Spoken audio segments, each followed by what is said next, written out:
ርእስኻ ኣይትጉዳእ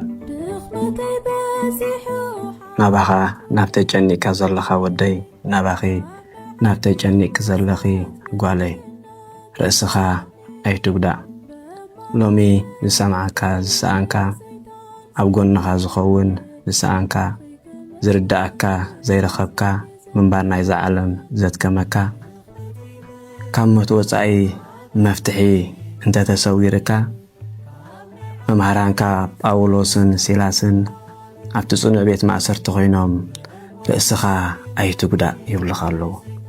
ብርግጽ እቲ ሽግር ኩሉ ክፍታሕ እዩ ክውዳእ እዩ። እዚ ሕጂ ዝስማዓካ ዘሎ ናይ ተስፋ ምቑራጽ ስምዒት ክበንን እዩ። እዚ ውሒጥካ ዘሎ ሓዘን ጽባሕ ብደስታን ዕልልታን ክድበስ እዩ። ኩሎም ኣብ ቅድሚ